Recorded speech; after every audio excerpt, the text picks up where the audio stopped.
नमस्कार दोस्तों, स्वागत करती हूँ आपका। किसी नगर में दो मित्र रहते थे। दोनों ने मिलकर एक दुकान खोली। उनमें एक मित्र ईमानदार था, दूसरा चालाक।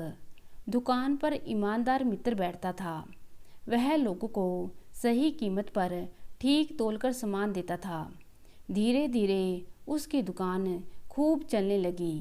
चालाक मित्र ने एक दिन अपने ईमानदार मित्र से कहा, हमारी दुकान पर खूब ग्राहक आते हैं। अगर तुम चीज़ कम तोलकर दोगे तो हमें और भी फ़ायदा होगा। ईमानदार मित्र बोला, यह ग्राहक ईमानदारी के कारण ही हमारी दुकान में आते हैं। मैं किसी भी कीमत पर कम तोलकर सामान नहीं दूंगा।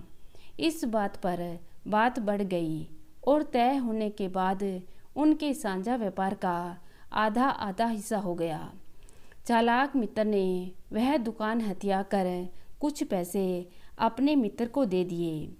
ईमानदार मित्र ने सोचा, अब इस शहर में रहकर व्यापार करना ठीक नहीं। यह सोचकर वह उसी दिन शहर छोड़कर चल पड़ा। चलते चलते एक जंगल में उसे रात हो गई। आगे का रास्ता अनजान था, इसलिए वह एक पेड़ के नीचे लेट गया। थका हारा था। कुछ ही देर में नींद आ गई। आधी रात के बाद अचानक कुछ आवाज़ें सुनकर उसकी आँख खुल गई। कोई कह रहा था कि राजा का बेटा बहुत बीमार है। महीनों से उसके सिर में दर्द है। कोई दवाई असर ही नहीं करती। राजा ने घोषणा की है कि अगर कोई मेरे बेटे को ठीक कर देगा तो मैं उसे मुंह मांगा इनाम दूंगा। सुना है जंगल में कोई महात्मा रहते हैं, हमें उनसे जाकर उपाय पूछना चाहिए। इतना सुनकर उसने गौर से इधर उधर देखा। दो आदमी घोड़ों पर बैठे उधर आ रहे थे। तभी उसे एक दवाई याद आई। उसके पिता वैद्य थे। वे जंगल की जड़ी बूटियां लाकर दवाई बनाते थे। उस जड़ी बूटी की उसे पहचान थी। दिन निकलने पर उसने जंगल में जड़ी बूटियों की खोज की। कुछ समय के बाद सारी जड़ी बूटियां उसे मिल गई।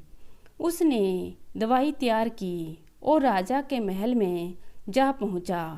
पहले तो महल के दरबार ने उसे अंदर नहीं जाने दिया, लेकिन जब उसने राजकुमार को ठीक करने की बात की तो वे लोग उसे अंदर ले गए। उस दवाई का असर हुआ और राजकुमार का दर्द ठीक हो गया।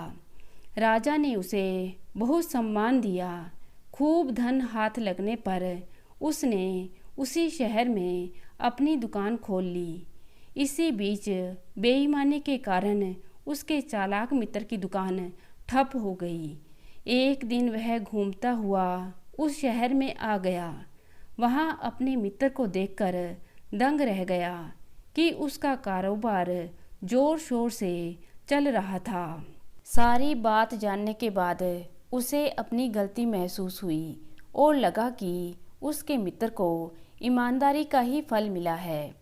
ईमानदार मित्र को अपने मित्र पर दया आ गई। उसने मित्र को पुनः अपना हिस्सेदार बना लिया। अब वह भी ईमानदार हो गया था। इस तरह यह कहानी हमें यह सिखाती है कि किसी भी परिस्थिति में हमें ईमानदारी का दामन नहीं छोड़ना चाहिए। एक ना एक दिन ईमानदारी का फल अवश्य मिलेगा।